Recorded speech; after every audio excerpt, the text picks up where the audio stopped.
All right, well, let's move on. Collecting co-payments is our legal responsibility. By law, we cannot waive co-payments and co-insurance or deductibles. All right, how do you like the spinning there? Collect all available or applicable co-payments, deductibles, and or co-insurance at the time of service. So this is my pet peeve, okay? So again, I don't own an insurance company, I'm not H&S, but I'm a chiropractor. So when we know that our average reimbursement, average allowables for Blue Cross Blue Shield are around $68 a visit, on average I'm talking about. And I see people taking those $5,000 deductible patients and moving them on to cash to collect $45 a visit. That's concerning to me, number one, because I know you can't afford not to collect that extra $22 a visit. And number two, it's illegal. And if we want to continue to have companies like H&S going in and advocating for us on this orthotics thing and spending 100 hours plus hours to go down to Blue Cross Blue Shield, we got to pay them for that. So they get this little percentage of those allowables for every claim. It's a good investment from my perspective.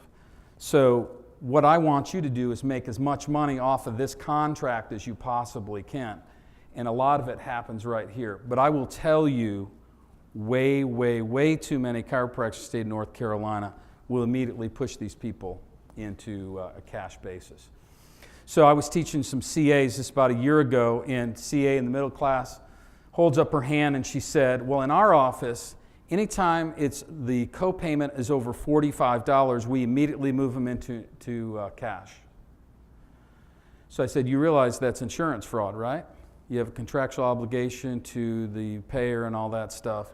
And she had no idea. So staff, this is why you're at these seminars, because your doctor wants you to understand the process. He or she wants you to understand why with those large deductibles, we need to collect those allowables. And it's not that difficult to do. So just got to be careful. And again, it's good business practice. So I went in to get my knee scoped not too long ago. And I do not remember anybody talking to me about my $5,000 deductible. They just told me that when I came in for the surgery that this was the amount that I was going to need to pay, or else I would not get my surgery. And literally I had to pay that at the cashier before they would take me back and start with the process. Guess what? I paid it. Why? Because my knee was killing me and I needed to get my knee fixed. So it's part of the process. Nobody else thinks about doing this other than chiropractors. So we're going to put a stop to that. So collect all co-payments, deductibles, and if the member has not paid the applicable co-payment, deductible, co-insurance for more than 3 consecutive office visits, the healthcare record must include a payment plan signed by the member or legal guardian. So filing claims is also our contractual obligation. Claims for all covered services provided to members whose health care plans contract with H&S must be filed through H&S. Thus, this includes PI patient claims as well as secondary coverage if the secondary payer contracts with H&S. So I know that PI case comes in, you want to get the big money, you don't want to take the allowables, but they hand you a Blue Cross Blue Shield card, and they are insisting that you bill Blue Cross Blue Shield. Guess what you got to do? You bill Blue Cross Blue Shield and you collect their co-payments. You do not wait for a year and a half for the case to settle and get paid your co-payments or your deductible. You collect that at the time of service, just like you would with any other insurance patient. You with me on that? Okay. So, the exception, there's an exception to this. In order to comply with the patient's request not to file claims prior to initiating treatment, providers must have the patient sign one of the 2 H&S election not to file forms. No other form is acceptable. You can get these. Guess where you can find these? On the website, yeah. A copy of the signed form must be provided to the patient, and the original must be maintained in the patient's healthcare record and are available. All right, so those have to. So this is the thing. If you go in and you say, your doctor you decide that you do not, every PI patient that comes in with an insurance card, you want to try to get them to opt out and not submit these claims through Blue Cross Blue Shield, that you'll do that. The problem is, what happens is you get 3, 4, 6 months down the road, the claim goes sideways, contributory negligence, and then what do you do at that point? You can't go back and then bill those claims because you've missed timely filing deadlines. And so you're missing that opportunity to get that reimbursement, and then you can't go after the patient for that. So my personal experience, my personal suggestion is if they hand you that card, just bill it. Move on, collect the co-payments, process them like you would any insurance patient. I had one come in this week, and that's exactly what we're doing. She said, well, my attorney said that he would pay the co-payments and deductibles when we settled the case. I said, absolutely not. You have a contractual obligation. We can't wait. We have to do timely filing, yada, yada, yada, yada. And she didn't want to sign off on not filing. So guess what? She figured out how to pay her co-payments. So we worked it out. We worked out a payment plan, and it's going well. So guess what? The most important thing is the patient's getting well. I'll get paid along the way, and everything's going to work out fine. All right. So any questions about that? Are you feeling, if you have specific questions you want to ask me at the break about this, I'll be happy to do that. You guys know we just don't, there's no deals at Sharp Chiropractic. We just take the patients in, we collect the co-payments, deductibles. We're very good about making payment arrangements with our patients to make it more affordable. A lot of your patients can't afford a $1,200 or $1,500 bill or a bill that's going to happen over a 3-month period of time. So work it out, make it happen, and get people under chiropractic care. So H&S's philosophy of care is consistent with all we've discussed today. Treat and release. Provide care to correct the presenting condition, bring the patient to MMI, and discharge the patient from active care and appropriate instructions regarding maintenance, supportive care, self-care, and prevention of future occurrences. All right. So let's kind of move into maintenance care and talking about that. So a little transition here. All right, I want to get a little bit further down the road on this. All right. There's more sugar back there, so we're going to load you up here in a few minutes, okay? All right, so first of all, let's not forget where those maintenance patients come from. So you guys have heard me say this before. I see insurance as access to patients. And then once I get them stable, then I try to turn them into chiropractic patients. That's a philosophical statement. So what we're trying to do is get them in the office, introduce them to our concepts, our philosophy of health and healing, get them stabilized, and then launch them into lifelong chiropractic patients. That doesn't mean there's a rubber stamp for that. It's just, I want them to be my patients. So if you've been in practice for any length of time, you've got generations of a family that are coming in, and that's a great thing to do. That's a great place to be. I've been in Winston-Salem for 24 years. In the first month of my practice in Winston-Salem, there's a woman that was a patient of mine, and she is still a twice-a-month maintenance patient. It's been that way for that entire length of time. So she's my favorite patient, okay? So I love her. I love all my maintenance patients. So insurance contracts give us access to patients. So thank you, H&S, for bringing all these patients to us. We're going to give you a little bit of that first active care, and then we're going to turn to maintenance care and take care of them for the rest of life. This is the other thing. This is a cool thing about that arrangement, is if it's 6 months or 6 years down the road, they have a new injury, they have a flare-up, whatever it might be, we get to put them back on insurance for a while, treat them, and then we release them again, and then we continue to keep them on maintenance or supportive care for the rest of their life. And we can do that all the time as indicated and as medically necessary. So when it all begins, setting the stage for lifelong care. First of all, it begins at the report of findings. Do they have lifelong spinal issues? Doc, her patient with stenosis has lifelong spinal issues. He or she needs to be under chiropractic care for the rest of life. Does anybody have a question about that? Now, there may be a point where she's unresponsive to chiropractic care. That's different. But as long as they're responsive to chiropractic care, we're going to continue to treat them, aren't we? So it would be disingenuous if we didn't tell the patient that at the reported findings when we're reviewing their films with them. Table talk as they progress. Remember, reminders of their progress and what it took to get there. So we start talking about how this works. What are we doing? They came in with unrelenting pain, bent over crooked, and what it took to get them through that point and get them stabilized, get them back to the golf course, get them back to Zumba class, right? How many of you, pickleball is my big thing. I have a bunch of pickleball players in my practice. I love it. I love it. And let me tell you, they all work together. I have seen, I bet you 20 pickleball referrals. And so I love my pickleball patients. So, but the great thing about that, these are primarily older adults that are very active and want to stay that way. They are great chiropractic patients. So they come in, they refer in, so we've got a bunch of those. That's the kind of patient. So we're talking to them along the way. We've got to keep you in your pickleball game.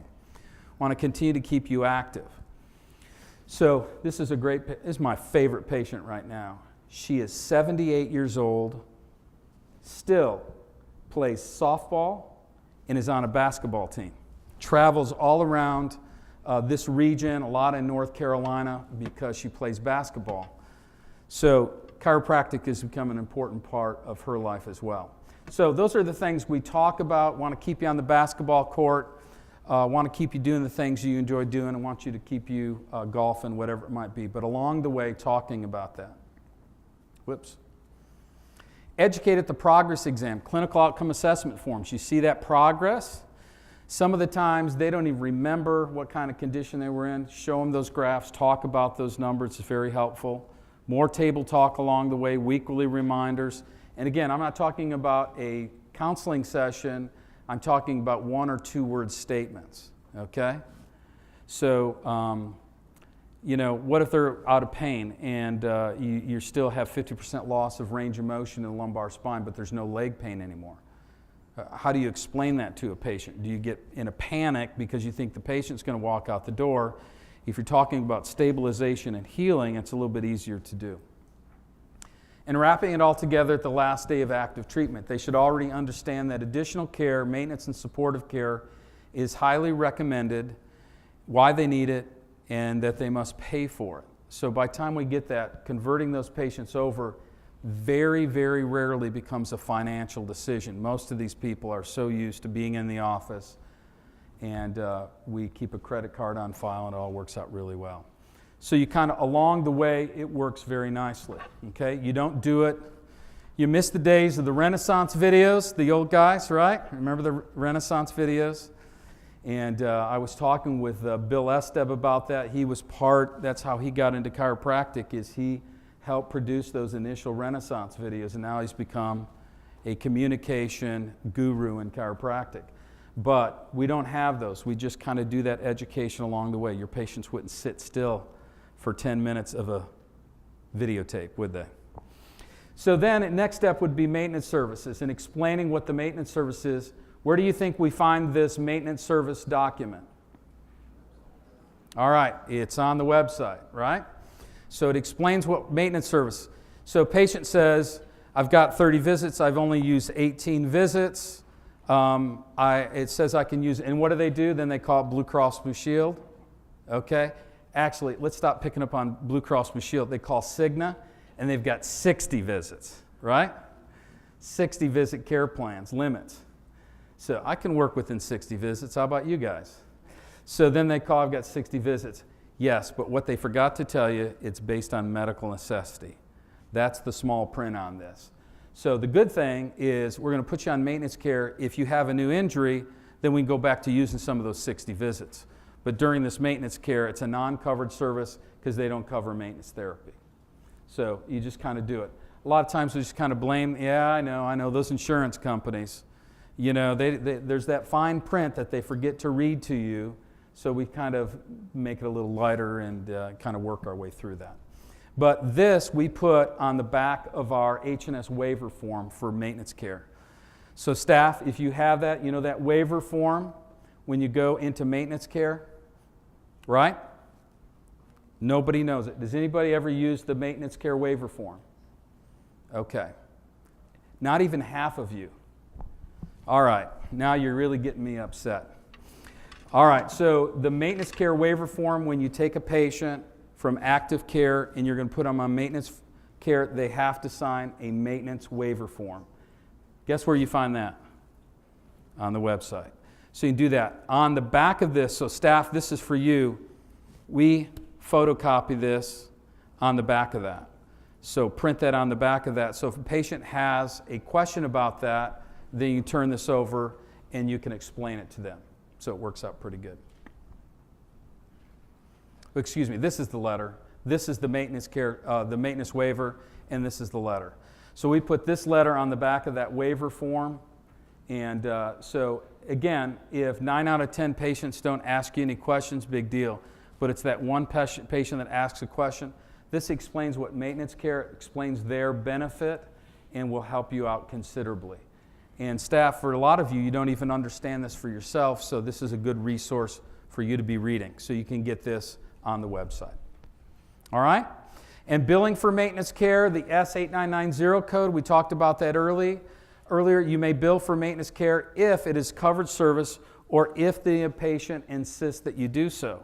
But if you bill for it, you must bill the correct code, the S8990. Never report maintenance care using that CMT code, all right, or the CPT code. When billing for maintenance, never report a CPT code for any therapies provided as well. This is important. So that S8990 code is a global code which includes the adjustment, all the services for that day. Now this is just maintenance care. So if the patient has a new injury, then you'd start all over and you'd be billing other codes. You wouldn't be using the S8990 code. All right? Yes? His question was, we were talking earlier, Parker was mentioning earlier that you could have different cash codes for different combination of cash non-covered services. Could we just take the S8990 code and amend it to an S8990-1-2-3? And I would just avoid that and just come up with your own fees. Yes? Question is billing maintenance care for Medicare, the -GA code, does it help with the deductible? It's a non-covered service, so it doesn't come off the deductible. Okay? Good. Any other questions? So, while it's great to have access to this and we have some plans, again, my personal opinion is I prefer not having any coverage for it at all from a provider because I charge a higher amount than I would get on reimbursement from the S8990 code.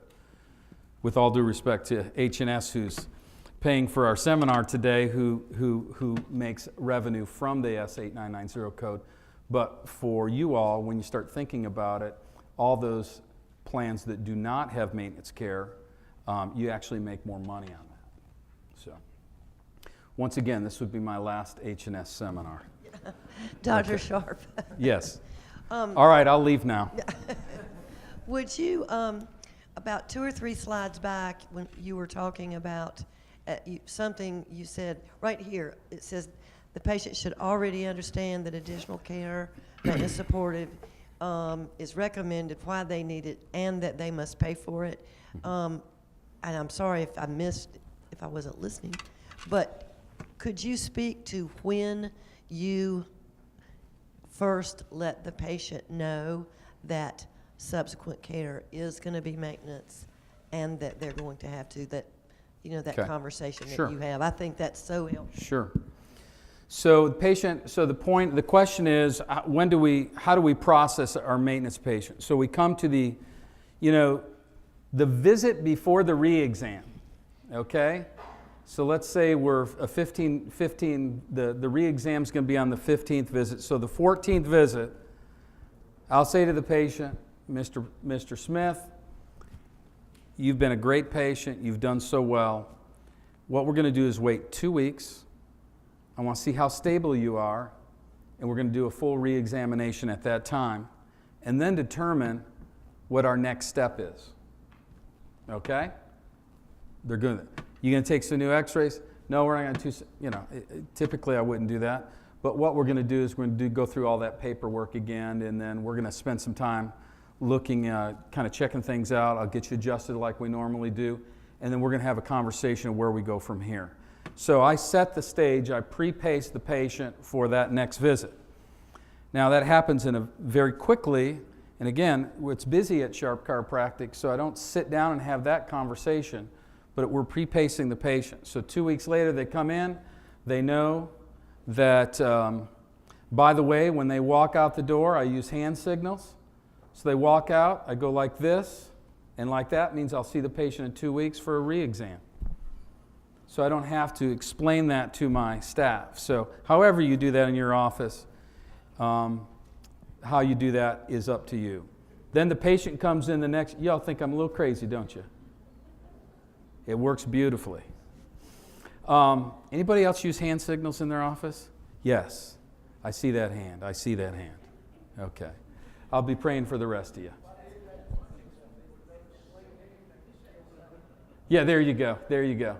Yeah, absolutely. We get to the point where patients walk out the door. I'll see Dr. Sharp Monday or Tuesday or Wednesday. But anyways, the point being, so then they come in 2 weeks. What happens? This is when the magic begins. They walk through the door. I don't have to go up and say, oh, by the way, I need them to fill out outcome assessment forms, this form or that form. It automatically is going on. So staff, my staff is all trained to do this. So I never even think about that anymore. So it's scheduled, but I have to schedule it. I need to let them know 2 weeks before this. So when they come in, and then they come in, they fill out their outcome assessment forms before they come in back to see me. They do all that. They have their therapy. If that's indicated, then they come in for, I have this paperwork in front of me, and I look at them, and I say, Mr. Smith, this is an easy one. You've been an excellent patient. You've done so well. Or, you know, it was a little touch and go there for a while, wasn't it? I'm not sure that you ever thought you'd get to this point. You know, I say little statements like that. So this is what we're going to do. We're going to go ahead and get you adjusted like we normally do, and then you're going to sit down and talk about where we go from here. And they sit there and they do the thing. So then I walk around. I give them the power of my adjustment, do that adjustment. They get up, they sit down, I stand there. And actually, a lot of times, depending on how busy I am, I may stand there or I may sit down kind of knee to knee with them. But it is, so there are 3 things, and I've changed this a little bit over the last year. There are 3 things with a patient like you I want to focus on. Number 1, you have got to continue to do those stretches I gave you. We've been through that. You're doing really well, but part of the reason you're doing well is you've been very good with working on your flexibility and doing that. Second thing is, and this depends on the patient, I want you to keep up with that walking program. You know, I don't even talk to you about exercise. You're going to CrossFit every day, or you're going to Zumba class. So I deal with the exercise component. Some patients, it's just, I need you to be up walking 10 to 15 minutes, once or twice a day, yada, yada, yada. And then third thing is, you're going to need to have some continued chiropractic care from time to time. So then I handle a little different based on patients. What I used to do is just be silent and let them respond to me. And most people will say, well, when do you want to see me next? And I'll say, well, you know, I think in your condition, I'd like to see you in 3 weeks, maybe 4 weeks, whatever. Some patients will immediately say, how often do you want to treat me under maintenance care? And then I'll say, I'm not sure yet. What we want to do is let's see in 3 weeks, let's see how stable you've maintained, and then you and I will talk our way through this. So it doesn't matter to me whether I see you every 3 weeks or every 3 months, but let's figure out what works best for you, and that's the plan we'll follow. And if you have a flare-up, no big deal. You call me up and we'll work you into the office each day. So when we do that, we engage the patient in the decision-making. So yeah, we're influencing them, we're compelling them, but there is no rubber stamp with that patient. And when I say, if I can see them once every 3 months, and they say somewhat stable for that 3 months, I'm good with that. So then they go up, they're happy about it. I get a hug, or a high five or knuckles, whatever it is on that particular day with that particular patient. And I tell them how much I appreciate them being a great patient here at the office. I open up the door and I go like this. That means they've been released, and I'll see them in 3 weeks. Staff, this is what that means to my staff, is I've been released. That means today is the last covered service day. And then in 3 weeks, they're going to be on maintenance care, so they need to let the patient know then and there before they leave that their next visit is going to be on a cash basis. So this form with that letter on the back is up at my front desk, stack of those, because those are not in my electronic system, so these have to be printed on paper. And so Tara comes up, what's the first thing she does? What's that? She does say congratulations. Sometimes, depending on the patient, they'll clap, they'll come around and hug that patient. Yeah, it just is all dependent on the patient. But then the first thing they do is they schedule that appointment, because what's the most important thing? The appointment. So you get the appointment scheduled. Dr. Sharp's going to see you in 3 weeks. We look up the calendar.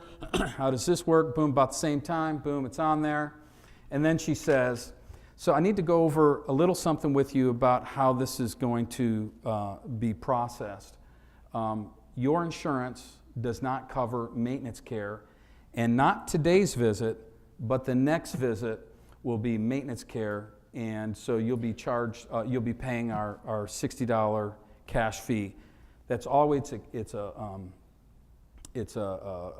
global fee. We don't charge you for therapies and that kind of stuff, and she does a little bit more eloquently than I'm doing it right now.